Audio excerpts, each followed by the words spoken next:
الحمد لله كفى وسلام على عباده الذين اصطفى أما بعد فأعوذ بالله من الشيطان الرجيم بسم الله الرحمن الرحيم ما آتاكم الرسول فخذوه وما نهاكم عنه فانتهوا واتقوا الله إن الله شديد العقاب اللهم صل على محمد وعلى آل محمد كما صليت على إبراهيم وعلى آل إبراهيم إنك حميد مجيد اللهم بارك على محمد وعلى آل محمد كما باركت على إبراهيم وعلى آل إبراهيم إنك حميد مجيد اللهم إني أعوذ بك من شر لساني ومن شر سمعي ومن شر بصري ومن شر مني ইসলামী আন্দোলন বাংলাদেশ বর্মী ইউনিয়ন শাখার উদ্যোগে আয়োজিত ইসলাহি মাহফিলের প্রধান অতিথি জনাব মোহাম্মদ আফাজউদ্দিন প্রধান, সভাপতি বর্মী ইউনিয়ন বিএনপি, বিশেষ মেহমান আলহাজ ফয়েজ আল মামুন ফকির, সাধারণ সম্পাদক বর্মী ইউনিয়ন বিএনপি, জনাব মোহাম্মদ রাসেল মোড়ল, সিনিয়র যুগ্ম সাধারণ সম্পাদক বর্মী ইউনিয়ন বিএনপি, উদ্বোধক হাফেজ মাওলানা আলমগীর হোসেন, সভাপতি ইসলামী আন্দোলন বাংলাদেশ শ্রীপুর উপজেলা শাখা, বিশেষ অতিথি মুফতি মঈনউদ্দিন সিরাজি দামাত বরকাতুহুম, শেখুল হাদিস প্রধান মুফতি বর্মী জামিয়া আনোয়ারিয়া মাদ্রাসা, মাওলানা মোহাম্মদ ইকবাল হোসেন, সিনিয়র সহসভাপতি হেফাজতে ইসলাম বাংলাদেশ বর্মী ইউনিয়ন শাখা, আমন্ত্রিত হযরত উলামায়ে কেরাম, আজকে মাহফিলের সভাপতি হাফেজ মাওলানা আব্দুস সত্তার সাহেব, ইমাম খতিব জামিয়া আনোয়ারিয়া মাদ্রাসা কেন্দ্রীয় জামে মসজিদ বর্মী ও সভাপতি বাংলাদেশ খেলাফত মজলিস শ্রীপুর উপজেলা শাখা, উপস্থিত হযরত উলামায়ে কেরাম, মুসলমান ভাইয়েরা, আল্লাহ তাআলার দরবারে শুকরিয়া আদায় করছি। আল্লাহ আমাদেরকে এই মাহফিলে উপস্থিত হওয়ার তৌফিক দান করেছেন বলে আলহামদুলিল্লাহ। সূরাতুল হাশরের ৭ নম্বর আয়াতে কারিমার অংশ বিশেষ তেলাওয়াত করলাম। আয়াতের অর্থ হলো, রাসূলুল্লাহ সাল্লাল্লাহু আলাইহি সাল্লাম তোমাদেরকে যা দেন তা গ্রহণ করো, যা থেকে নিষেধ করেন তা থেকে তোমরা বিরত থাকো, তোমরা আল্লাহ তাআলাকে ভয় করো, নিশ্চয়ই আল্লাহ তাআলা কঠিন শাস্তিদাতা। এ হলো আমার তেলাওয়াতকৃত আয়াতের অনুবাদ। যে বিষয়ে আপনাদের সম্মুখে আলোচনা করব, প্রথমে সংক্ষেপে বিষয়গুলো মনে রাখব। ১ নম্বর, ঈদ কি জিনিস। ২ নম্বর, ইসলামে ঈদ বলতে কি বোঝায়। ৩ নম্বর, মিলাদুন নবী মানে কি। ৪ নম্বর, রাসূল সাল্লাল্লাহু আলাইহি সাল্লামের জন্ম বার কবে। ৫ নম্বর, রাসূল সাল্লাল্লাহু আলাইহি সাল্লামের জন্ম তারিখ কবে। ৬ নম্বর, ১২ই রবিউল আউয়াল কেন্দ্র করে ঈদে মিলাদুন নবী নামক যে র্যালি বের করা হয়, অনুষ্ঠান পালন করা হয়, এটা পৃথিবীতে কিভাবে আসলো। ৭ নম্বর, জন্মদিনে রাসূল সাল্লাল্লাহু আলাইহি সাল্লাম কোনো আমল করতেন কিনা। ৮ নাম্বার, জন্মদিন কেন্দ্র করে কোনো ধরনের বেদাত নিষিদ্ধ। 9 নম্বর, কেউ যদি প্রশ্ন করে 12 রবিউল আউয়ালে যে জশ্নে জুলুস ইত্যাদি করা হয় এগুলো তো নবী নিষেধ করেন নাই, এটার কি জবাব? 10 নম্বর, কেউ যদি বলে বেদাত অর্থ যদি হয় নতুন আবিষ্কার, তাহলে মাইক, লাইট, ফ্যান এগুলো তো নতুন আবিষ্কার, এটার কি জবাব? 11 নম্বর, কেউ যদি বলে সব বুঝলাম, তাহলে আমার আব্বা গত 14 বছর যা করছে সব কি ভুল, এটার কি জবাব? 12 নম্বর, সর্বশেষ বেদাতের পরিবর্তে আমাদের কি করণীয়? সংক্ষেপে এই 12টি কথা বললাম। এবার বিস্তারিত আমরা আলোচনাটা শুনি। যারা 12 রবিউল আউয়াল কেন্দ্র করে বিভিন্ন অনুষ্ঠানে যোগ দেন তারাও শোনেন, যারা অনুষ্ঠানে যোগ দেন না মেহেরবানি করে তারাও শুনবেন। এই নিয়ত কেউ করবেন না, আপনি আপনারটা বলেন, আপনারটা সঠিক করো আর ভুল হোক আপনারটা মানবো না, আমি যা করছি আগে এটাই করবো, এরকম নিয়ত না করে এই নিয়ত করা যে আমার অতীতের করা যদি ভুল হয় এই ভুল থেকে আমি ফিরে আসব, আর আমি যদি সঠিক করে থাকি তাহলে এই সঠিক কাজ ভবিষ্যতেও আমি চালু রাখবো ইনশাআল্লাহ। প্রথম কথা, ঈদ বলতে কি বোঝায়? ঈদ অর্থ হলো খুশি, আনন্দ। যে কোনো আনন্দকে ঈদ বলা হয়, খুশি বলা হয়, এটা হলো অর্থ, আনন্দ প্রকাশ করা, উৎসব প্রকাশ করা ঈদ। 2 নম্বর আলোচনা, ইসলামী শরীয়তে ঈদ বলতে কি বোঝায়? এটা গুরুত্বপূর্ণ আলোচনা। এ ব্যাপারে 3টি হাদিস পেশ করি। 1 নম্বর হাদিস, আবু দাউদের 1134 নম্বর হাদিস। এই হাদিসের বর্ণনাকারী সাহাবী আনাস ইবনু মালিক রাদিয়াল্লাহু তাআলা তিনি বলেন, লাম্মা কাদিমা রাসূলুল্লাহ সাল্লাল্লাহু আলাইহি ওয়াসাল্লাম আল মদিনা ওয়া লাহুম ইয়াওমান ইয়ালআবুনা ফীহিমা। রাসূলুল্লাহ সাল্লাল্লাহু আলাইহি ওয়াসাল্লাম যখন মদিনায় আগমন করলেন, তিনি দেখলেন মদিনাবাসী 2 দিনে উৎসব করে, আনন্দ করে, খেলাধুলা করে। فقال رسول الله صلى الله عليه وسلم ما هذان اليومان। রাসূলুল্লাহ সাল্লাল্লাহু আলাইহি সাল্লাম প্রশ্ন করলেন, এই 2 দিন কি দিন যে তোমরা আনন্দ উল্লাস করো, খেলাধুলা করো? তারা জবাব দিলেন, কুন্না নালআবু ফীহিমা ফিল জাহিলিয়া। আমরা জাহিলি যুগে এই 2 দিনে খেলাধুলা করতাম, আনন্দ উল্লাস করতাম, তাই এখনো করি। রাসূলুল্লাহ সাল্লাল্লাহু আলাইহি সাল্লাম বললেন, জাহিলি যুগের এই 2 দিনে যে তোমরা খেলাধুলা করতা, আনন্দ করতা, এগুলা আর করবা না। তাহলে কি করবা? ইন্নাল্লাহা ক্বাদ আবদালাকুম বিহিমা খায়রাম মিনহুমা ইয়াউমাল আযহা ওয়া ইয়াউমাল ফিতরি। আল্লাহ তাআলা তোমাদেরকে এই 2 দিনের পরিবর্তে ঈদুল আজহা এবং ঈদুল ফিতর নামে অতি উত্তম আরো 2টি দিন আল্লাহ তোমাদেরকে দান করছেন। তাহলে আগের 2 দিন ভুলে যাও, নতুন করে তোমরা ইসলামী শরীয়তের মধ্যে উৎসব করবা, আনন্দ করবা 2 দিন। একটা হলো ঈদুল আজহা আর একটা ঈদুল ফিতর। রমজান শেষ হওয়ার পর ঈদুল ফিতর, আর জিলহজের 10 তারিখে ঈদুল আজহা। কি শিখলাম আমরা? ইসলামে ঈদ বলতে কয় ঈদ? 2 ঈদ। একটার নাম কি? আরেকটার নাম ঈদুল আজহা। আরেকটা বর্ণনা শুনি আমরা, সহিহ বুখারীর 963 নম্বর হাদিস।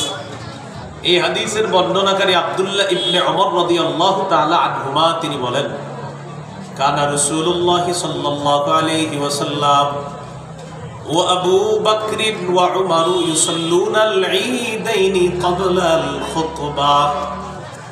রাসূলুল্লাহ সাল্লাল্লাহু আলাইহি ওয়াসাল্লাম, আবু বকর, ওমর রাদিয়াল্লাহু তাআলা আনহুমা, তারা সকলেই খুতবার আগে 2 ঈদের নামাজ আদায় করতেন। ঈদের নামাজ খুতবার আগে না পড়ে? খুতবার আগে। তো খুতবার আগে কয় ঈদের নামাজ পড়তেন তারা?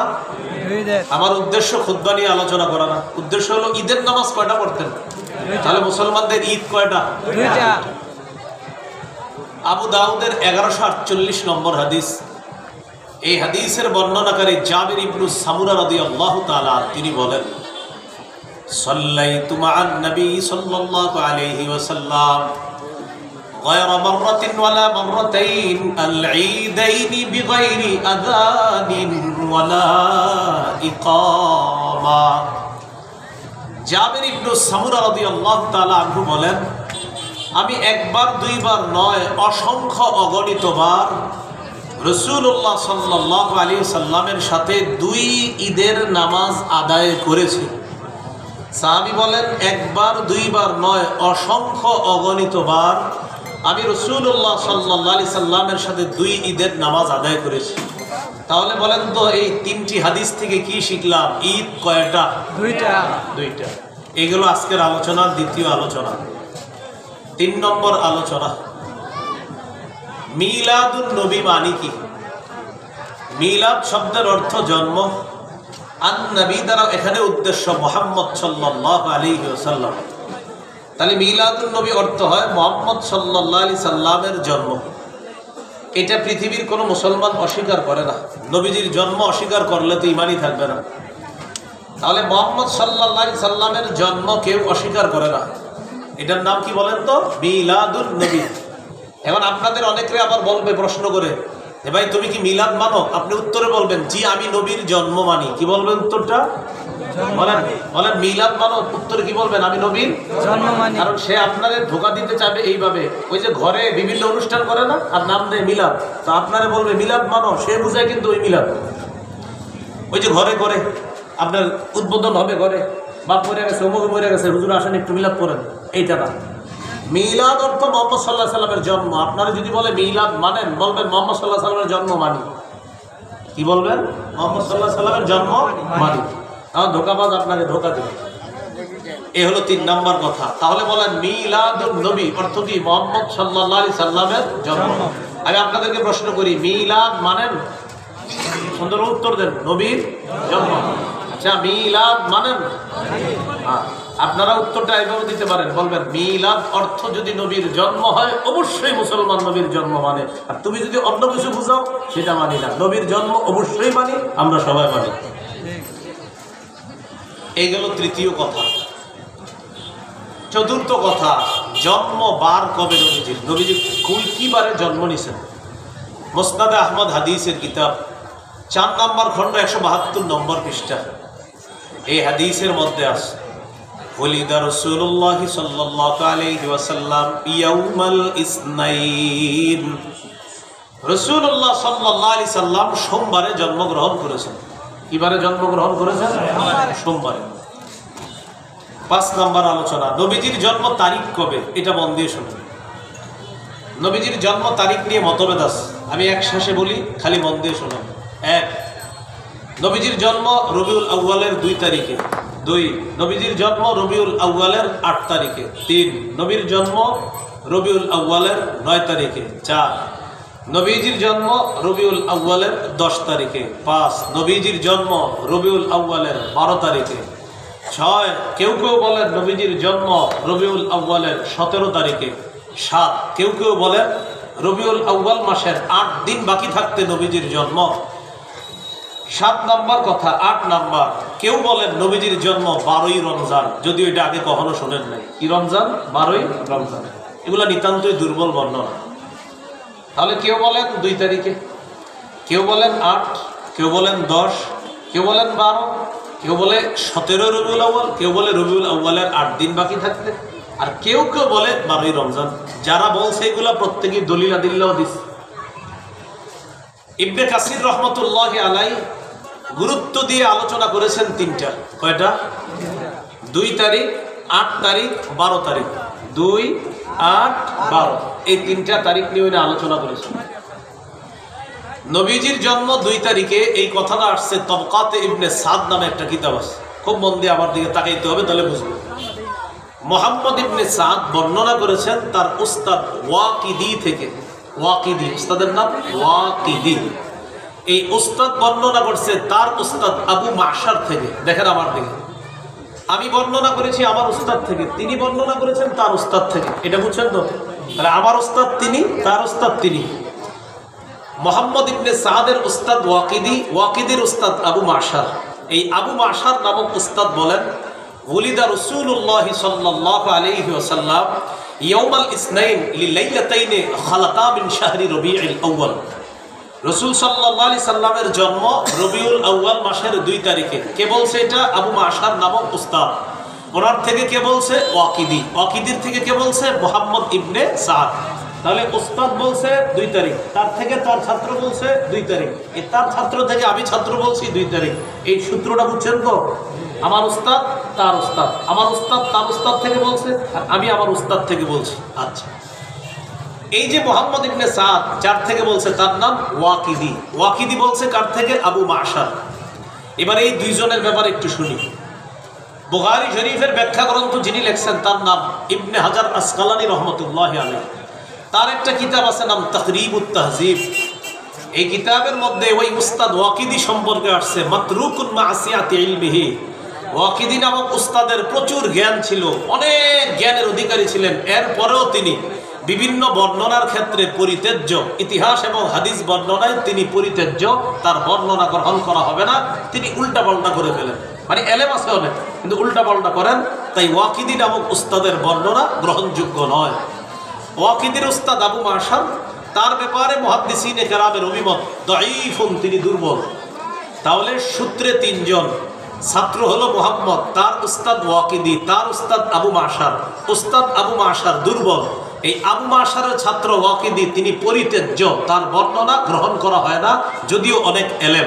এই কারণে 2 রবিউল আউয়ালের বর্ণনাটি গ্রহণ করা হবে না। তাহলে বর্ণনা গ্রহণ করা হবে না কেন? এই সূত্রে 2 জন ব্যক্তি আছে, একজন পরিত্যাজ্য, আরেকজন দুর্বল। এই 2 জনের কারণে এই বর্ণনা গ্রহণ করা হবে না।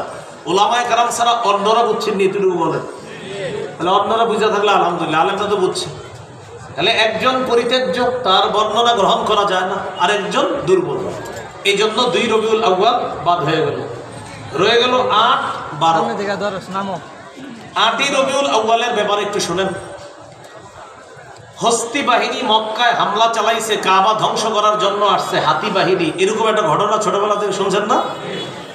আলাম তারা কাইফা ফাআলা রাব্বুকা বিআসহাবিল ফিল। এই হস্তি বাহিনী কাবা ধ্বংস করার জন্য আসছিল মক্কায়। শুধু এতটুকু মনে রাখেন, সারা পৃথিবীর ঐতিহাসিকগণ এই ব্যাপারে একমত, যেই বছর কাবার উপরে হস্তি বাহিনী হামলা চালায় সে বছরই আল্লাহ রাসূলের জন্ম। এই ব্যাপারে সবাই একমত। তাহলে দেখি আপনাদের কাছে আমি জিজ্ঞাসা করি, বলেন তো, হস্তি বাহিনী যে বছর কাবায় হামলা চালায় ওই বছর নবীর জন্ম নিয়ে মতভেদ আছে না সবাই একমত? তাহলে বছরটায় আমরা শিওর হয়ে গেলাম, হস্তি বাহিনী যে বছর হামলা চালাইছে ওই বছরই আল্লাহ রাসূলের জন্ম। এখন কথা হলো, হস্তি বাহিনী হামলা চালানোর কয়দিন পর নবীর জন্ম হয়েছে? বলেন সবাই আমার সাথে, হস্তি বাহিনী বলেন কাবায় হামলা চালানোর 50 দিন পর রাসূলুল্লাহ সাল্লাল্লাহু আলাইহি সাল্লামের জন্ম হয়। তাহলে এক অংশ আমি, বাকি অংশ আপনারা বলেন। বলেন তো, নবীর জন্ম কোন বছরে? বলেন হস্তি বাহিনীর বছর। কোন বছর? আচ্ছা, জন্মটা হয়েছে হস্তি বাহিনী কাবায় হামলা চালানোর কয়দিন পর? এবার আমরা 50 দিনের হিসাবটা বের করে দেখি, তাহলে তারিখটা বের হয়ে যাবে। হস্তি বাহিনী কাবায় হামলা চালাইছে মুহররম মাসের 13 দিন বাকি থাকতে। তাহলে মুহররমের 13 দিন পাওয়া গেল। মুহররমের পরে কোন মাস? সফর। সফরের 30 দিন, মুহররমের 13 দিন। 30 আর 13 কত হয়? 43। সফরের পরের মাস রবিউল আউয়াল। রবিউল আউয়ালের 7 দিন বাকি থাকলে, 7 দিন যাওয়ার পর যে সূর্যটা উঠবে, সূর্য ওঠার পরেই কিন্তু 8ই রবিউল আউয়াল। আরবি হিসাবগুলো গণনা কিভাবে হয়? যেমন আজকে সূর্য ডুবার পরেই কিন্তু আগামীকালের হিসাবটা শুরু হয়ে গেছে। তাহলে রবিউল আউয়াল মাসের 7 দিন যাওয়ার পরেই সূর্য ডুবে গেছে, তখনই হয়ে গেছে কত রবিউল আউয়াল? 8ই রবিউল আউয়াল। তাহলে আপনার এখন আসেন 7 দিন আর আগের 43 দিন, 43 আর সাথে কত হয়? 50। তাহলে 50 দিন পরে যদি নবীর জন্ম হয়, তাহলে 8ই রবিউল আউয়াল। কত রবিউল আউয়াল? 8ই। আবার বলছি, হস্তি বাহিনী কাবায় হামলা চালাইছে যে বছর, ওই বছর নবীর জন্ম। এ ব্যাপারে সবাই একমত। বলেন তো, হামলার কতদিন পর নবীর জন্ম? হামলা করেছে মুহররমের কয়দিন বাকি থাকতে? 13 দিন। মুহররমের 13, সফরের 30, 43, রবিউল আউয়ালের 7 দিন গিয়ে 8ম তারিখ শুরু, 7 আর 43 হয় 50। তাহলে আল্লাহ রসুলের জন্ম 8ই রবিউল আউয়াল। এবং 8 তারিখের ব্যাপারে বিদগ্ধ ওলামায়ে কেরাম একমত যে নবীজির জন্ম 8 তারিখে হওয়াটাই বিশুদ্ধ। কয় তারিখে হওয়া বিশুদ্ধ? কেউ কেউ বলেন গাণিতিক হিসাবে রাসূল সাল্লাল্লাহু আলাইহি সাল্লামের জন্ম 9 তারিখ হওয়া বিশুদ্ধ। কয় তারিখ? 9 তারিখ। তাহলে এতটুকু মনে রাখবেন, 8 অথবা 9, এই 2 তারিখের 1 তারিখে আল্লাহ রসুলের জন্ম হওয়া, এই কথাটা হলো বিশুদ্ধ। বলেন এই কথাটা কি? বিশুদ্ধ। এবার বলেন 12ই রবিউল আউয়াল, বলেন নবীজির জন্ম, এই কথাটি প্রসিদ্ধ হলেও বিশুদ্ধ নয়। বললাম এটা বাংলা মনে রাখবেন, একটা বিশুদ্ধ আর একটা প্রসিদ্ধ। 8 অথবা 9 বিশুদ্ধ, 12ই রবিউল আউয়াল প্রসিদ্ধ হলেও বিশুদ্ধ নয়। যেমন কোরআনের আয়াত সংখ্যা 6666, এ কথাটি প্রসিদ্ধ। 6236 এটি হলো বিশুদ্ধ। 6236 কোরআনের আয়াত সংখ্যা, এটি হলো বিশুদ্ধ।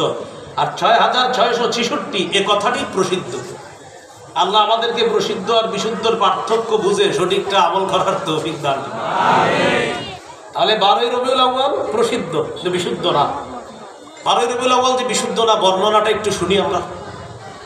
12ই রবিউল আউয়ালের বর্ণনাটা শুনে আপনাদেরকে আমি, দেখেন, আন সাঈদ ইবনে মিনা আন আফফান ইবনে মুসলিমিন আন জাবির ইবনে আব্দুল্লাহ ওয়া আব্দুল্লাহ ইবনে আব্বাস রাদিয়াল্লাহু তাআলা আনহুমা ولد رسول الله صلى الله عليه وسلم يوم الاثنين الثاني عشر من شهر ربيع الأول।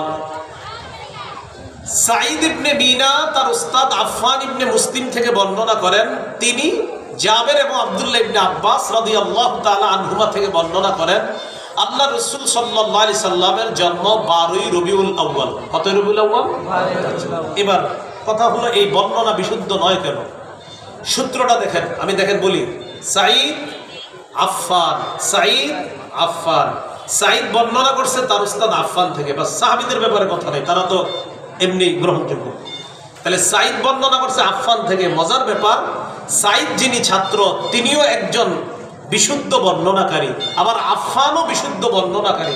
আপনাদের মাথায় এখন আসবে, হুজুর দুজন বিশুদ্ধ হলে বর্ণনা কেন বিশুদ্ধ হবে? আজীব এক প্রশ্ন। আপনাদেরকে এইভাবে বুঝাবে যে সাঈদও বিশুদ্ধ, আফফানও বিশুদ্ধ, উস্তাদও বিশুদ্ধ, ছাত্রও বিশুদ্ধ। তাহলে উস্তাদ ছাত্র দুজন বিশুদ্ধ হলেও তাদের বর্ণনাটি কেন বিশুদ্ধ হবে না? দেখি আপনাদের মেধা পরীক্ষা করি, আমি বললে বুঝে ফেলবেন। দেখেন, ছাত্র সাঈদ, এই সাঈদ ইবনে মিনা, এই ছাত্রের জন্ম হইল 136 হিজরিতে। ছাত্রের জন্ম কত হিজরিতে? আর উস্তাদ আফফান ইবনে মুসলিম, তার মৃত্যু হলো 110 হিজরিতে। আলেম ছাড়া অন্যরা মন দিয়ে শোনেন, আবার বলছি, ছাত্রের জন্ম 136 হিজরিতে, উস্তাদের মৃত্যু 110 হিজরিতে। উস্তাদ 110 হিজরিতে মারা গেছে, ছাত্রের জন্ম 136 হিজরিতে। কি বলছেন? মাশাআল্লাহ, ছাত্র উস্তাদ আবার মাশাআল্লাহ। 110 হিজরিতে বিশুদ্ধ বর্ণনাকারী আফফান, তার মৃত্যু। আর বিশুদ্ধ বর্ণনাকারী সাঈদ ইবনে মিনা, তার জন্ম 136। কি বোঝা যায়? আসলে তারা ছাত্র উস্তাদ না। তার মানে মাঝখানে একটা বিচ্ছিন্নতা আছে। বলেন মাঝখানে কি আছে? এই বিচ্ছিন্নতার আরবি হলো ইনকিতা। আর ইনকিতা যে সনদে থাকে এটাকে বলা হয় মুনকাতি। আর মুনকাতি সনদ গ্রহণযোগ্য না। এই জন্য 12ই রবিউল আউয়াল এই কথাটি প্রসিদ্ধ হলেও বিশুদ্ধ নয়। কেন? ওই যে উস্তাদ আর ছাত্রের মাঝখানে বিচ্ছিন্নতা আছে। বুঝে থাকলে বলেন তো, তারা কি আসলে উস্তাদ ছাত্র না একজন আরেকজনকে দেখেই নাই? এই জন্য ধোকাবাজির সুযোগ নাই, দুজন বিশুদ্ধ, সন্দেহ নাই। তাহলে কোন জায়গাটায়? ওই মাঝখানে গিয়ে ধরা খাবে যে আচ্ছা বুঝলাম বিশুদ্ধ, উস্তাদের মৃত্যু কবে আর ছাত্রের জন্ম কবে এটা একটু বলেন। তখন যখন ইতিহাস তালাশ করবেন দেখবেন উস্তাদ আর ছাত্র তাদের সাক্ষাৎই হয়নি। তাহলে 12ই রবিউল আউয়াল কথাটি প্রসিদ্ধ হলেও কি নয়? বিশুদ্ধ নয়। আচ্ছা, এবার আমি একটা আপনাদেরকে বুদ্ধি শিখিয়ে দিই, ঝগড়া থেকে বাঁচবেন কিভাবে।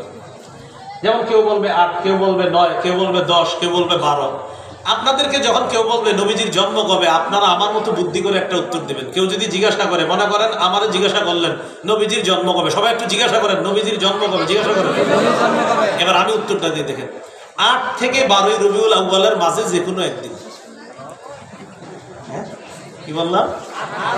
রবিউল আউয়ালের মাঝে যে কোনো একদিন, বাস আমারে আর কেউ ঝগড়া পাবে না। বলে আরে ভাই ঝগড়া করবো তো একটু অন্য কিছু বলেন না, আমি তো বলেই দিচ্ছি। যদি কয় আট, আমি বলবো হ্যাঁ তাও ঠিক। যদি কয় নয়, হ্যাঁ তাও ঠিক আছে। হুজুর 10ও তো আছে, হ্যাঁ 10ও আছে, আর 12ও তো আছে, হ্যাঁ 12ও আছে। তো এই জন্য বললাম 8 থেকে 12। রাসূল সাল্লাল্লাহু আলাইহি সাল্লামের জন্ম 8 থেকে 12। বাকি এরপরে আমি বলে দিছি, কিন্তু কোনগুলা উলামায়ে কেরামের নিকট বিশুদ্ধ, কোনগুলা প্রসিদ্ধ। আল্লাহ আমাদের সকলকে বুঝে শুনে বাড়াবাড়ি ছাড়াছাড়ি থেকে বাঁচার তৌফিক দান করেন। আচ্ছা বলেন তো, নবীজির জন্ম কবে? 8 থেকে 12। মাশাআল্লাহ, এইগুলো নবীজি সাল্লাল্লাহু আলাইহি সাল্লামের জন্ম তারিখ। আজকের 6 নম্বর আলোচনা, 12ই রবিউল আউয়াল কেন্দ্র করে রেলি, জোশনে জুলুস অথবা ঈদে মিলাদুন নবী পালন, এটা কবে থেকে শুরু হলো? আগে একটু মুখস্থ করি, পরে বলি। বলেন 604 হিজরি। 604 হিজরি। ইরাক, মুসুল, এই তিনটা মিলায় বলি এবার। বলেন ইরাকের মুসুল শহরে বাদশাহ আবু সাঈদ মুজাফফর আবুল খাত্তাব ওমর ইবনে দিহিয়া নামক জনৈক দাম্ভিক আলেমের মাধ্যমে সর্বপ্রথম 604 হিজরিতে ঈদে মিলাদুন নবীর সূচনা করে। আমি একবারও কিন্তু আপনাদেরকে বলি নাই পালন করবেন না ছাড়বেন, শুধু একটু বললাম নবী দুনিয়া থেকে বিদায় নেওয়ার 604 বছর পরে এটা শুরু হয়েছে। কয় বছর পরে? এরপরে তো আপনার অনেক বুদ্ধিমান, এই জন্য পালন করবেন। কয়শো বছর পরে? 604। তাহলে কয় হিজরিতে শুরু? 600। কোন দেশে? কোন শহর? মুসুল। বাদশার নাম আবু সাঈদ, একটু মনে রাখলে হবে। বাদশার নাম আবু সাঈদ। যে হুজুর দিয়ে শুরু করছে তার নাম আবুল খাত্তাব। বলেন একটু খালি মনে রাখলে হবে, কি নাম? আবুল খাত্তাব। আবার কোন দেশে? ইরাক। কোন শহর? মুসুল। কত হিজরি? যে বাদশা শুরু করছে তার নাম, আর যারা দিয়ে শুরু করছে তার নাম আবুল খাত্তাব। এই আবু সাঈদ মুজাফফরের মৃত্যু হলো 630-এ, আর আবুল খাত্তাবের মৃত্যু হলো 633 হিজরিতে। যাই হোক, তাহলে এতটুকু শিখলাম। 604 হিজরিতে ইরাকের মুসুল শহরে বাদশাহ আবু সাঈদ সর্বপ্রথম আবুল খাত্তাব ওমর ইবনে দিহিয়া নামক জনৈক আলেমের মাধ্যমে সর্বপ্রথম ঈদে মিলাদুন নবীর সূচনা দুনিয়াতে করে। এর আগে পৃথিবীতে এটার অস্তিত্ব ছিল না। আল্লাহ আমাদের সকলকে নব আবিষ্কৃত কোনো রেলি, জশ্নে জুলুস অথবা বেদাতের গন্ধ থাকে এমন কাজ থেকে আল্লাহ আমাদেরকে হেফাজত করে। এই হলো আজকের আলোচনার 6 নম্বর আলোচনা। এবার এই হুজুরটার সম্পর্কে একটু জানি চলেন। কোন হুজুর? যারা দিয়ে শুরু করছে, কি নাম বলেন সবাই? এই আবুল খাত্তাবের ব্যাপারে ইবনে হাজার আসকালানী রহমতুল্লাহি আলাইহি বলেন, এই লোকটা কাসীরুল ওয়াকিআতি ফিল আইম্মাতি ওয়া ফিস সালাফ মিনাল উলামা। এই লোকটা অতীতের বড় বড় আলেমদের ব্যাপারে উল্টাপাল্টা কথা বলতো। লোকটা ছিল দাম্ভিক টাইপের, খাবিসুল লিসান, সব সময় গালিগালাজ করত। এখনো দেখবেন যারা এই বিষয়গুলো নিয়ে দলিলে পারে না, তারা সর্বশেষ একটা গালি দেয় আমাদেরকে। দলিলে না পারলে আমাদের আল্লামা আহমদ শফী সাহেব রহমতুল্লাহ আলাইহি সহ আরো বড় বড় উলামা কেরাম যারা, তাদের নাম নিয়ে তখন প্রথমে দলিলে যখন না পারে আর কি, সর্বশেষ অস্ত্র গালি দেয়। অত্যন্ত ভদ্রতার সাথে বলি, আমি চিন্তা করি আচ্ছা গালি দেয় কেন? তখন আমি ইতিহাস পেয়ে গেলাম, এই কাজ যে শুরু করছে হ্যাঁ স্বভাব ছিল গালি দেওয়া। তাই বংশ পরম্পরায় এখনো আমাদেরকে যারা গালি দেয়, ওই যে তাদের লিডার গুরু গালি দিছে, তাই এখনো তারা গালি দেয়। এটা কোনো আপনার ইতিহাস, এই জন্য গালি দেয়। এর সুন্দরভাবে বলে দিবেন যে গালিটা কিন্তু এই কারণেই দিচ্ছেন, আপনাদের গুরু যিনি ছিলেন তিনি গালি দিতেন।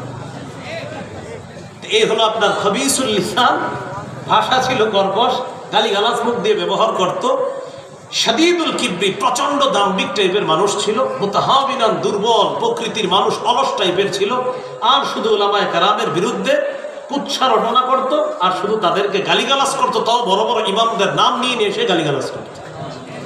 আল্লাহ আমাদেরকে হেফাজত করেন। এই তার মাধ্যমে সর্বপ্রথম এটার সূচনা হয়। আজকের আলোচনার 7 নম্বর আলোচনা। কত গেল? 6 গেল না? হ্যাঁ 6 তো গেল। হ্যাঁ 7 নম্বর আলোচনা, মিলাদুন নবী। মিলাদুন নবী মানে জানি কি? জন্ম। হ্যাঁ ভাই, মিলাদ বুঝেন কি জানি অর্থ? মিলাদ মানেন? বলেন নবীজির জন্ম, এই অর্থে মানি। বলেন মিলাদ মানেন? পুরাটা বলেন সবাই, মিলাদ মানেন? আবার মিলাদ মানেন? হ্যাঁ এই অর্থে মানি। রাসূলুল্লাহ সাল্লাল্লাহু আলাইহি সাল্লাম তার জন্মদিনে যে আমল করতেন, আপনারা সবাই এই আমল করার চেষ্টা করবেন ইনশাআল্লাহ। আজকে থেকে আমরা নবীজির জন্মে ওই আমল করার চেষ্টা করব যে আমল রাসূল সাল্লাল্লাহু আলাইহি সাল্লাম করতেন। সহিহ মুসলিম 1162 নম্বর হাদিস। আমাদের মাদ্রাসার পাঠ্যপুস্তক অনুসারে মোট হাদিস সংখ্যা হবে 3033টা। এই হাদিসের বর্ণনাকারী আবু কাতাদা আল আনসারী রাদিয়াল্লাহু তাআলা আনহু তিনি বলেন, সুইলা রাসূলুল্লাহ সাল্লাল্লাহু আলাইহি ওয়াসাল্লাম আন সাওমিদ দাহরি। রাসূলুল্লাহ সাল্লাল্লাহু আলাইহি সাল্লামকে সারা বছর রোজা রাখা সম্পর্কে জিজ্ঞাসা করা হলো যে হুজুর সারা বছর রোজা রাখলে কি কোনো সমস্যা আছে? فقال رسول الله صلى الله عليه وسلم لا صام ولا افطر او قال ما صام وما افطر। নবীজি বললেন যে ব্যক্তি সারা বছর রোজা রাখে সে রোজা রাখেও নাই আবার রোজা ছাড়েও নাই। কি বললেন? সে রোজা রাখেও নাই রোজা ছাড়েও নাই। এর মানে হলো কেউ সারা বছর যদি রোজা রাখে তার রোজা আদায় হবে, তবে নবী উৎসাহ প্রদান করেন নাই। নবী তাকে কি বলেন নাই? উৎসাহ প্রদান করেন নাই যে সারা বছর রোজা রাখবা, এটা আমি উৎসাহ দিচ্ছি না। আবার প্রশ্ন করলো সুইলা আন সাওমি ইয়াউমাইনি ওয়া ইফতারি ইয়াউমিন।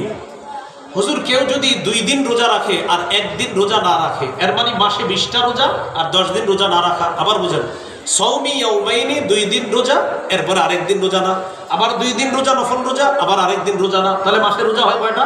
20টা, আর 10 দিন হয় রোজা ছাড়া। হুজুর এটা কেমন? রাসূলুল্লাহ সাল্লাল্লাহু আলাইহি সাল্লাম বললেন, আইয়ুনা ইউতিকু যালিকা। এই রোজা রাখার সামর্থ্য কে রাখে? এই রোজা রাখার শক্তি কার আছে? এর মানে এরকম রোজা যদি কেউ রাখে আদায় হবে, তবে নবী এটাও উৎসাহ দেন নাই যে 2 দিন রোজা রাখবা আর 1 দিন রাখবা না, এটার প্রতি উৎসাহ দেন নাই। তারপর প্রশ্ন করলেন সুইলা আন সাওমি ইয়াউমিন ওয়া ইফতারি ইয়াউমাইন। হুজুর কেউ যদি 1 দিন রোজা রাখে আর 2 দিন রোজা না রাখে, এর মানে মাসে 10টা রোজা আর 20 দিন রোজা না রাখা, তাহলে কি? নবীজি বললেন লাইতা আল্লাহ কওয়ানা লিযালিক। হায় আল্লাহ যদি এই রোজা রাখার শক্তি আমাদেরকে দান করতেন। কি বললেন? হায় এই রোজা রাখার শক্তি যদি আল্লাহ আমাদেরকে দিতেন। এর মানে এটার প্রতি নবীজির আগ্রহ, এটার প্রতি নবীজির উৎসাহ যে আল্লাহ আমাদের সকলকে যদি এই রোজাটা রাখার তৌফিক দান করতেন। তাহলে সারা বছর রোজা, এটার প্রতি উৎসাহ দেন নাই। 2 দিন রোজা 1 দিন রোজা না রাখা, এটাও উৎসাহ দেন নাই। 1 দিন রোজা আর 2 দিন রোজা না রাখা, এটার প্রতি আল্লাহ রাসূল উৎসাহ দান করলেন। চাইলে চেষ্টা করব আমরা যেন এটা আদায় করতে পারি, আল্লাহ তৌফিক দান করুন। এরপর প্রশ্ন করলেন সুইলা আন সাওমি ইয়াউমিল ইসনাইন। হুজুর সোমবারের রোজার ব্যাপারে আপনার কাছে জানতে চাই। ফাকাল রাসূলুল্লাহ সাল্লাল্লাহু আলাইহি ওয়াসাল্লাম ইয়াউমুন বুলিতু ফীহি। সোমবার এমন একটা দিন যেই দিনে আমার জন্ম, তাই ওই দিন আমি রোজা রাখি। সোমবারে নবীজির কি? ওই দিনে নবীজি কি রাখেন? সোমবার বছরে 1 দিন, হ্যাঁ সপ্তাহে 1 দিন। তাহলে সোমবার কি বছরে 1 দিন না প্রতি সপ্তাহে? অতএব কেউ যদি বলে রাসূল সাল্লাল্লাহু আলাইহি সাল্লামের জন্মদিনে আমি আমল করতে চাই, ওই ব্যক্তির জন্য আশিকে রাসূল হিসাবে আমল হলো প্রতি সপ্তাহে সোমবার রোজা রাখা। বছরে 1 দিন অনুষ্ঠান করলেন আর খাইলেন, নবী জন্মদিনে রোজা রাখলেন, আপনি খাইলেন। নবী জন্মদিনে রোজা রাখলেন আর আপনারা খানার আয়োজন করলেন।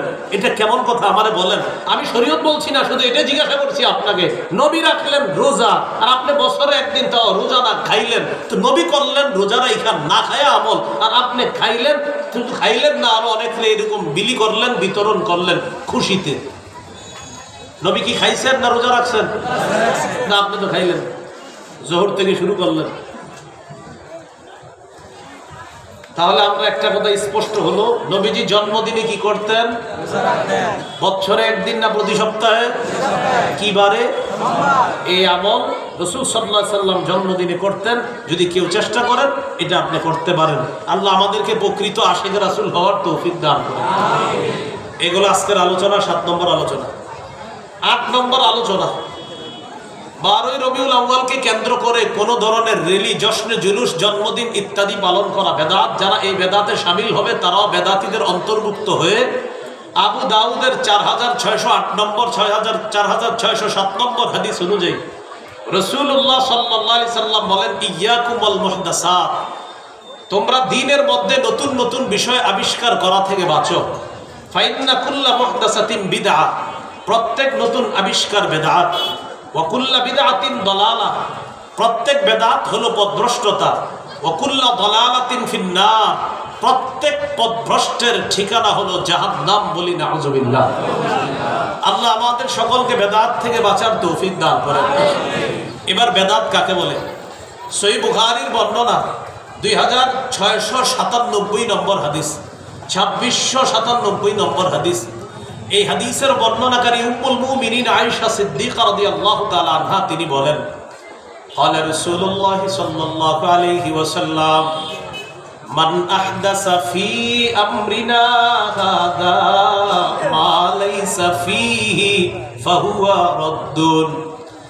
রাসূলুল্লাহ সাল্লাল্লাহু আলাইহি সাল্লাম বলেন, যে ব্যক্তি আমাদের শরীয়তের মধ্যে ইবাদতের নামে সওয়াবের আশায় নতুন কিছু আবিষ্কার করে, এটা বেদাত। এই বেদাত সদা সর্বদা পরিত্যাজ্য। তাহলে ইসলামের মধ্যে সওয়াবের আশায় ইবাদতের নামে নতুন কিছু আবিষ্কার করা বেদাত। এই বেদাত পরিত্যাজ্য।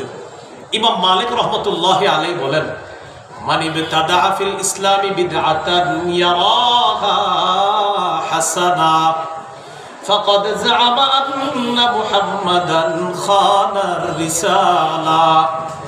যে ব্যক্তি ইসলামের মধ্যে নতুন কোনো বেদাত চালু করে আর যদি এটাকে সে উত্তম মনে করে, যেমন এই এলাকার মসজিদের ইমাম খতিবরা বেদাতের ব্যাপারে বোঝানোর পর এলাকার কিছু মুসল্লি খতিব সাহেবকে আসরের পরে গিয়ে চুপি চুপি বলে, হুজুর আপনি যে বিষয়গুলো বেদাত বলেন আমি কিন্তু বুঝি। এটা বইলে হুজুরে বলে কি, হুজুর আপনি ওই কাজটারে বেদাত বলেন তাই না? তো হুজুর কয়, হ্যাঁ হুজুর এটা করলে তো আমার দিলের ভিতরে একটা হিট আসে।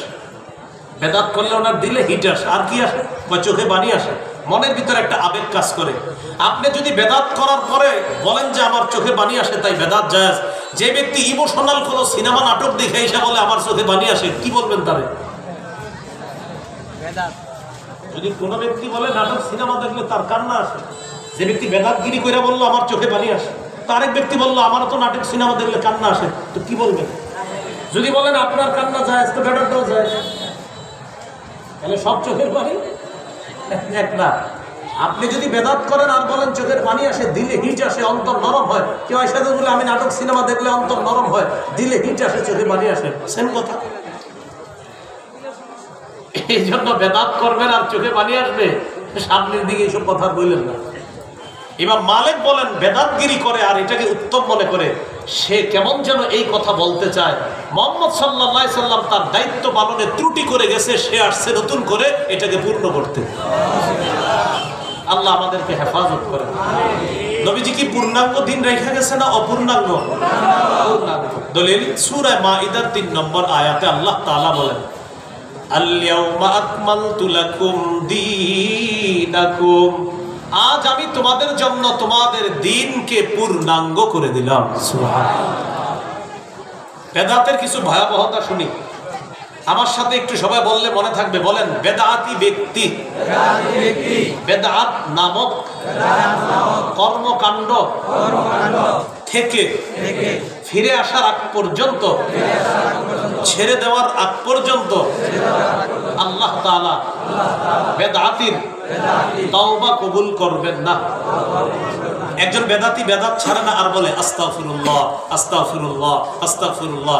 নবীজি সাল্লাল্লাহু আলাইহি ওয়াসাল্লাম বলেন, তওবা কবুল হবে না, তওবা কবুল হবে না, তওবা কবুল হবে না। কেন? তুমি তো বেদাত ছাড়ো নাই। দলিল সুনানে দারিমি হাদিসের কিতাব 54 নম্বর হাদিস, قال رسول الله صلى الله عليه وسلم إن الله حجب التوبة عن كل صاحب بدعة حتى يدع بدعته। রাসূলুল্লাহ সাল্লাল্লাহু আলাইহি সাল্লাম বলেন, আল্লাহ তাআলা প্রত্যেক ওই ব্যক্তির তওবা কবুল করেন না, প্রত্যেক ওই বেদাতির তওবা কবুল করেন না যতক্ষণ সে তার বেদাত নামক কর্মকাণ্ড না ছাড়বে, ততক্ষণ তার বেদাত নামক কর্মকাণ্ড থেকে আল্লাহ তাআলা তার তওবা কবুল করবেন না, যতক্ষণ সে এই বেদাতটা না ছাড়বে। হাতে পায়ে ধরে বলি বাবারা, ভাইয়েরা, আল্লাহর রাস্তে কারো প্ররোচনায় প্ররোচিত হয়ে বেদাতগিরি করেন না। অতীতে করেছেন, ছেড়ে দেন। আলেমদের কাছে যান, মাদ্রাসা যান, বর্মী বড় মাদ্রাসা আছে দাওরা হাদিস, এখানে যান। ওলামায়ে হযরতদের কাছে গিয়ে জিজ্ঞাসা করেন, হুজুর অতীতে ভুল করলে ভুল, আল্লাহর রাস্তে একটু বুঝায় দেন, আমরা কোন কোন কাজগুলো অতীতে বেদাত করছি আমাদেরকে চিহ্নিত করেন, সামনে থেকে আর করব না ইনশাআল্লাহ। বেদাত করেন না, বেদাতের পরিণতি জাহান্নাম। আল্লাহ আমাদেরকে হেফাজত করেন। তাহলে তওবা কবুল হবে না। সহিহ বুখারীর বর্ণনা 6583, 6584 নম্বর হাদিস। রাসূলুল্লাহ সাল্লাল্লাহু আলাইহি সাল্লাম বলেন, আনা ফারাতুকুম আলাল হাউজ, কিয়ামতের ময়দানে আমি তোমাদের আগে আগে হাউজে কাউসারের পারে চলে যাব তোমাদেরকে পানি পান করানোর জন্য। মান মাররা আলাইয়া শারিবা, রাসূলুল্লাহ সাল্লাল্লাহু আলাইহি সাল্লাম বলেন, আমার সামনে আমার যে উম্মত অতিক্রম করবে সেই কাউসারের পানি পান করবে। ওয়ামান শারিবা লাম ইয়াজমা আবাদা, আমার উম্মত যেই হাউজে কাউসারের পানি পান করবে সে আর কখনো পিপাসার্ত হবে না। নবীজি সাল্লাল্লাহু আলাইহি সাল্লাম বলেন, সুম্মা লা ইয়ারিদান্না আলাইয়া আকওয়াম আ'রিফুহুম ওয়া ইয়া'রিফুনানি, এরপর আমার সামনে একদল মানুষ আসবে যাদেরকে আমি চিনব, তারাও আমাকে চিনবে, আমি চিনব তারা আমার উম্মত, তারা চিনবে আমি তাদের নবী। তাহলে নিয়ম অনুযায়ী পানি পান করাবে। ঘটনা কি ঘটে গেছে দেখেন। সুম্মা ইউহালু বাইনি ওয়া বাইনাহুম, আমার মাঝে আর তাদের মাঝে প্রতিবন্ধকতা সৃষ্টি করে দেওয়া হবে। আমি আল্লাহ তাআলাকে বলবো, আকুলু ইয়া রাব্বি ইন্নাহুম মিন্নি, আমি বলবো আল্লাহ তারা তো আমার উম্মত, আমি পানি পান করাবো। ইউকালু ইন্নাকা লা তাদরি মা আহদাসু বা'দাক, আল্লাহর পক্ষ থেকে জবাব দেওয়া হবে, হাবিব আপনি জানেন না, আপনি দুনিয়া থেকে চলে আসার পর তারা কত কত নতুন বেদাত আবিষ্কার করেছে, আপনি জানেন না, তাই আজকে আপনি তাদেরকে পানি পান করাতে পারবেন না।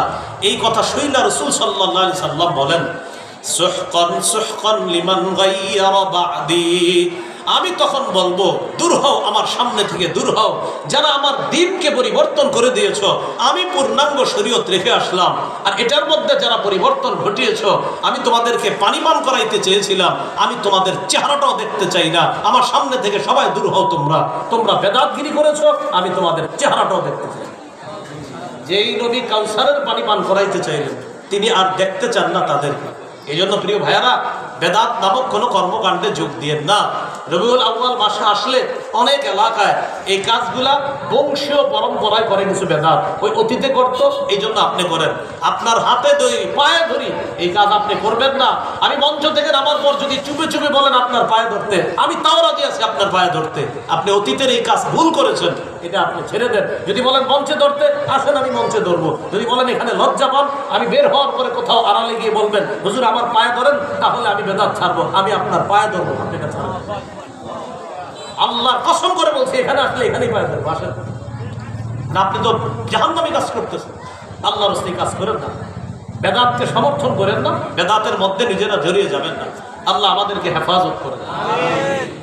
আরেকটা ভয়াবহতা দেখেন, অনেক মানুষ আছে যারা এলাকায় নিজে বেদাত করে আবার অন্য বেদাতিকে আশ্রয় দেয়। অন্য বেদাতিকে কি করে? আশেপাশের ইমাম খতিবদেরকে হুমকি দিয়ে দেয়, হুজুর ওনারে কিছু বলতে সাবধান। কেন?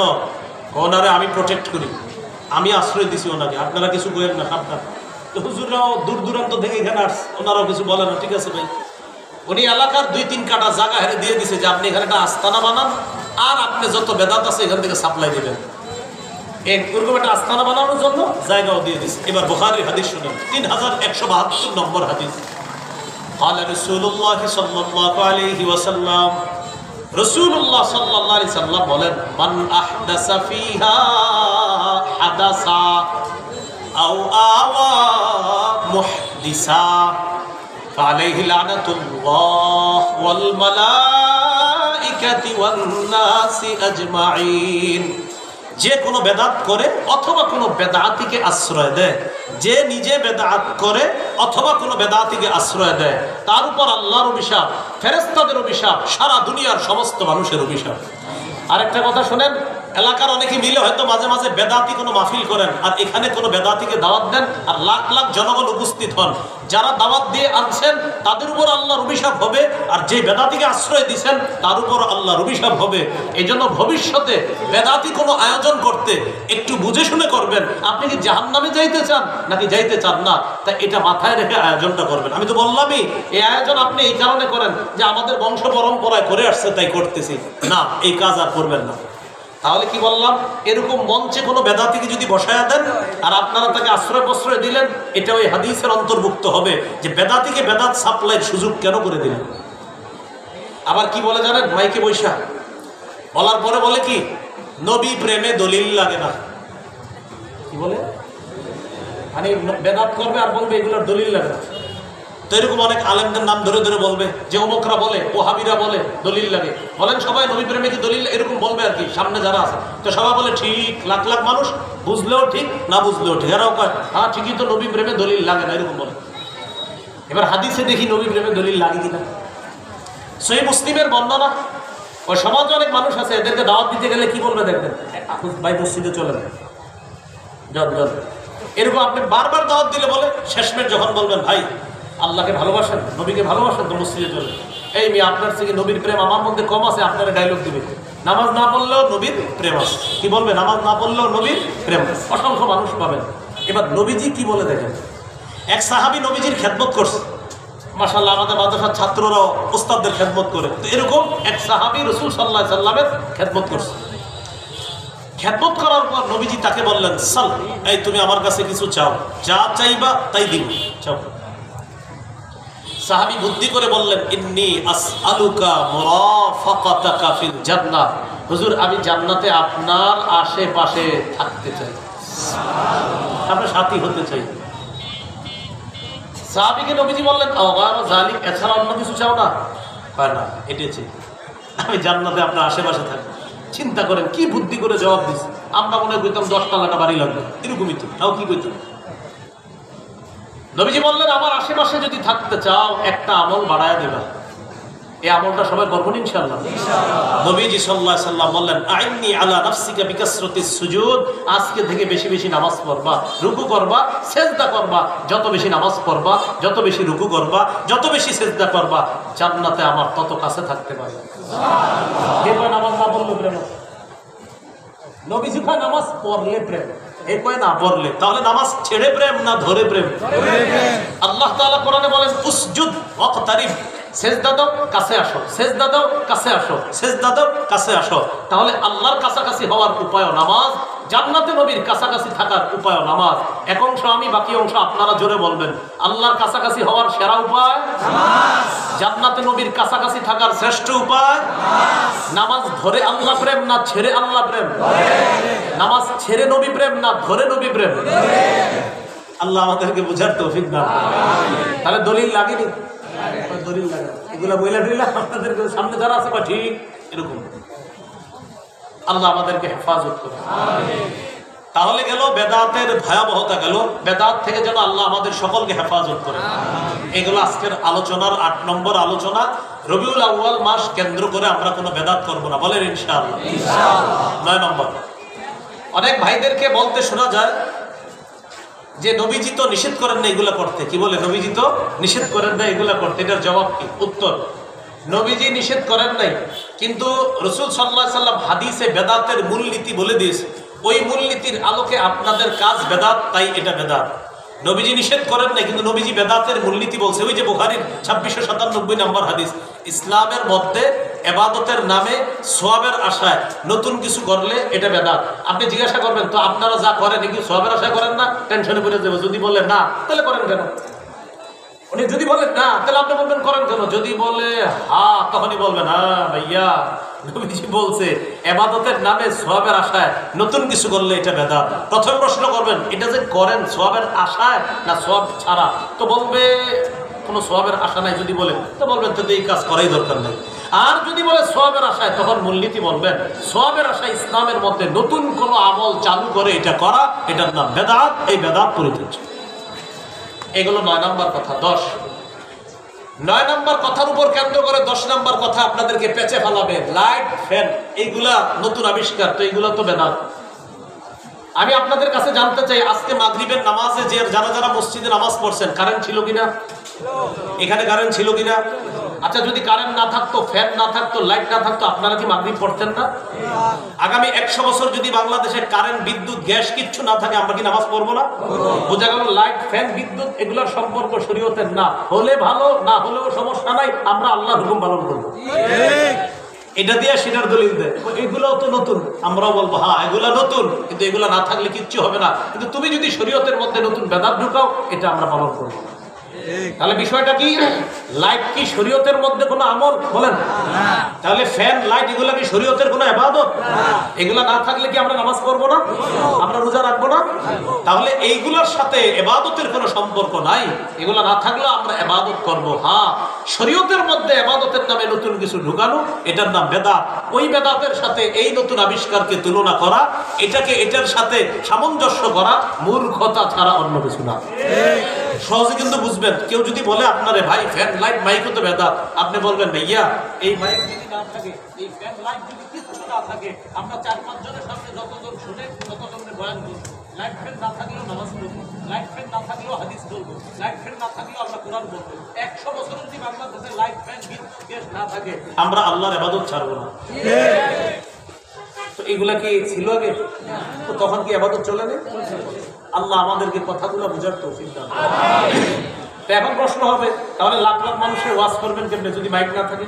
জবাব দিব, লাখ লাখ মানুষের সামনে ওয়াজ করারও সুন্নাহ সিস্টেম আমাদের জানা আছে। সেটা কি? একজনে বয়ান করবে, আরেকজন ওখানে দাঁড়াবে, তিনি তার বক্তব্য আরেকজনকে জানাবে। রাসূলের বক্তব্য এক সাহাবী প্রচার করতেন, তার বক্তব্য আরেক সাহাবী, তার বক্তব্য আরেক সাহাবী, এইভাবে হাজার হাজার মানুষের মাঝে আল্লাহ রাসূলের বক্তব্য প্রচার হতো। ওই যে মুকাব্বির যে সিস্টেমটা, মুকাব্বির, হ্যাঁ এই সিস্টেম। আল্লাহ আমাদেরকে বেদাত থেকে বাঁচার তৌফিক দান করেন। 11 নম্বর।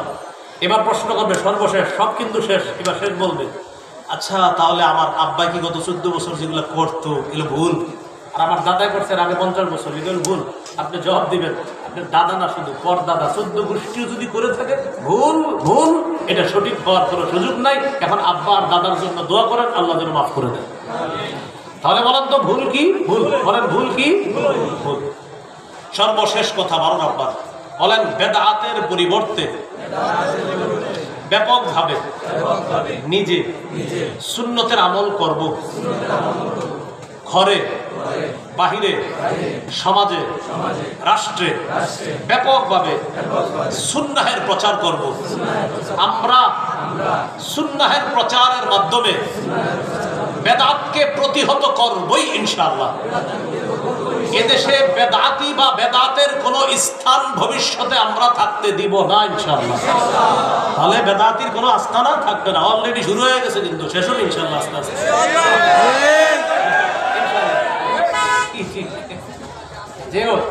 ইনশাআল্লাহ থাকবে না। না, আগে বুঝান, আগে ওয়াজের মাধ্যমে বুঝান, এই যে বেদাত বুঝাইতে হবে, এরপর আস্তে আস্তে আস্তে আস্তে ইনশাআল্লাহ এই বেদাত প্রতিহত করতে হবে। প্রথমে আপোষে বুঝাইতে হবে, আপোষে না বুঝলে যা করার ওলামায়ে কেরাম মিলে জিলে করবে।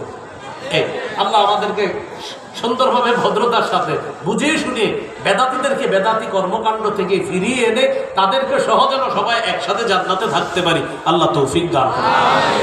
সুন্নাহের প্রচার করলে কি লাভ? রাসূলুল্লাহ সাল্লাল্লাহু আলাইহি সাল্লামের একটি হাদিস শুনি, সহিহ বুখারীর বর্ণনা, ৭২৮০ নম্বর হাদিস। রাসূলুল্লাহ সাল্লাল্লাহু আলাইহি সাল্লাম বলেন, কুল্লু উম্মতি ইয়াদখুলুনাল জান্নাতা ইল্লা মান আবা। আমার উম্মতের সবাই জান্নাতে যাবে, শুধু যারা অস্বীকার করে তারা ছাড়া সবাই জান্নাতে যাবে। সাহাবীরা প্রশ্ন করলেন, তারা কারা হুজুর? যারা অস্বীকার করে। নবীজি বললেন, মান আতাআনি দাখালাল জান্নাহ। যারা আমার আনুগত্য করে তারা জান্নাতে যাবে। ওয়া মান আসানি ফাকাদ আবা। যারা আমার নাফরমানি করে, তারা অস্বীকার করে, তাদের ঠিকানা জাহান্নাম। সহিহ বুখারী ৭২৮১ নম্বর হাদিস। রাসূলুল্লাহ সাল্লাল্লাহু আলাইহি সাল্লাম একদিন ঘুমাইতেছিলেন। তো ঘুমন্ত অবস্থায় জাআত মালাইকাতুন, একদল ফেরেশতা রাসূলের কাছে আসছে। আবার বলছি, আমি নবী ঘুমাইতেছে, একদল ফেরেশতা নবীজির কাছে আসছে। আসার পর ফেরেশতারা নবীর চারপাশে দাঁড়ায় আছে। দাঁড়ানোর পর এক ফেরেশতা বলতেছে, ইন্নাহু নাইমুন, তিনি ঘুমায়। আরেক ফেরেশতা বলে, না, ইন্নাল আইনা নাইমা ওয়াল কলবা ইয়াকযান, তার চোখ ঘুমায়, অন্তর ঘুমায় না, অন্তর জাগ্রত। এরপর ফেরেশতাদের মধ্যে একদল বললেন, ইদ্রিবু লিসাহিবিকুম হাযা মাসালা। আচ্ছা, তোমাদের এই সাথীর একটা দৃষ্টান্ত দাও। কোন সাথীর? যিনি ঘুমিয়ে আছে, মানে নবী সাল্লাল্লাহু আলাইহি ওয়াসাল্লাম। তখন আরেক ফেরেশতা বলল, আরে তিনি তো ঘুমায়। আরেক ফেরেশতা কয়, আরে না, তার চোখ ঘুমায়, অন্তর ঘুমায় না। সুবহানাল্লাহ। এখানে একটা প্রশ্নের উত্তর আছে, সেটা হলো কি, আপনারা বলতে পারেন, হুজুর নবী তো ঘুমাইতেছিলেন, তো এই হাদিস আপনি জানলেন কেমনে? নবী ঘুমাইতেছিল, তো আমি হাদিস জানলাম কেমনে? বলেন, নবী ঘুমাইতেছিলেন কি চোখ অন্তর দোনোটা না শুধু চোখ? অন্তর জাগ্রত ছিল, তাই আল্লাহ রসুল আমাদেরকে এটা জানানো সম্ভব ছিল। সুবহানাল্লাহ। এবার ফেরেশতা বললেন, মাসালুহু কামাসালি রজুলিন বানা দারন। মন দিয়ে শুনেন, তার দৃষ্টান্ত এমন এক ব্যক্তির মতো যে একটি ঘর বানিয়েছে, ওয়াজআলা ফিহা মাদুবা, ঘরের ভিতর একটি দস্তরখান বিছিয়েছে, ওয়া বাআসা দাইয়া, একজন আহ্বানকারীকে বাইরে পাঠিয়েছে যে যাও মানুষকে ডাক দিয়ে বলো যারা এই ঘরে আসবে তারা দস্তরখানে বসে ফল খেতে পারবে। তো ঘোষণাকারী বাইরে গেছে, যাওয়ার পর ঘোষণা দিয়েছে, ভাই একটা ঘর আছে, ঘরের ভিতর দস্তরখান আছে, তোমরা যারা যাবা খাইতে পারবা। ফামান আজাবাদ দাইয়া দাখালাদ দার ওয়া আকালা মিনাল মাদুবা, আহ্বানকারীর আহ্বানে যিনি সাড়া দিবে তিনি ঘরে ঢুকতে পারবে, দস্তরখানের খাবার খেতে পারবে। অমাল্লাম ইউজিবিদ দাইয়া, যিনি আহ্বানকারীর ডাকে সাড়া দেয় নাই, লাম ইয়াদখুলিদ দার, তিনি ঘরেও ঢুকতে পারলো না, ওয়ালাম ইয়াকুল মিনাল মাদুবা, দস্তরখানের খাবারও খেতে পারলো না। হাদিস পরে বুঝাই, আগে এতটুকু বুঝছেন কিনা বলেন? একজন আহ্বানকারী বাহিরে গেছে, ভাই ঘর আছে একটা, ঘরে দস্তরখান আছে, ফলমূল, যারা পারবা আসো খাও। তো একদল কয় আসতেছি আসতেছি, তারা ঘরে গিয়ে দেখে সত্যি ফল আছে, তারা খাইছে। আরেক দল কয়, আরে চল ভিতরে কিচ্ছু নাই, তাহলে তারা লস খাইয়া গেল, তারা আসে নাই। এবার ফেরেশতারা বলতেছে, শোনো এবার ব্যাখ্যা দাও, এই যে ঘর বললা, দস্তরখান বললা, ব্যাখ্যা দাও। কয় কারে ব্যাখ্যা দিব, তিনি তো ঘুমায়। আরেক ফেরেশতা কয়, আরে না, তার চোখ ঘুমায়, অন্তর ঘুমায় না। এবার ব্যাখ্যা দেওয়া শুরু হলো কি, ফাদ্দারু আল জান্নাহ, ঘর হলো জান্নাত। বলেন ঘর হলো কি? জান্নাত। বলেন তো ঘর কি? জান্নাত। ওয়াদাঈ মুহাম্মদ সাল্লাল্লাহু আলাইহি ওয়াসাল্লাম, আহ্বানকারী হলেন মুহাম্মদ সাল্লাল্লাহু আলাইহি ওয়াসাল্লাম। তার আহ্বানে যারা সাড়া দিবে তারা ঘরে ঢুকবে, জান্নাতে প্রবেশ করবে। নবী আমাদেরকে আহ্বান করতেছে, ও আমার উম্মত, আমি তোমাদেরকে আহ্বান করতেছি জান্নাতের দিকে। আমার আহ্বান যারা শুনবা, এই যুগে নবীর আহ্বান মানি, নবীর সুন্নাহ তরিকা অনুযায়ী যারা চলবো, এটাই নবীর আহ্বানে সাড়া দেওয়া। আর নবীর আহ্বানে সাড়া দিলে জান্নাতে যাওয়া যাবে, দস্তরখানের খাবার খাওয়া যাবে। আহ্বানে সাড়া না দিলে জান্নাতেও যাওয়া যাবে না, দস্তরখানের খাবারও খাওয়া যাবে না। আল্লাহ তাআলা আমাদের সকলকে যে কথাগুলো শুনলাম বেদাত পরিহার করে বেদাত মুক্ত জীবন যাপন করে যেন আমরা চলতে পারি, আল্লাহ তৌফিক দান করেন। আমিন। ওয়া আখিরু দাওয়ানা আনিল হামদুলিল্লাহি রাব্বিল আলামিন। প্রশ্ন না দিয়ে আমরা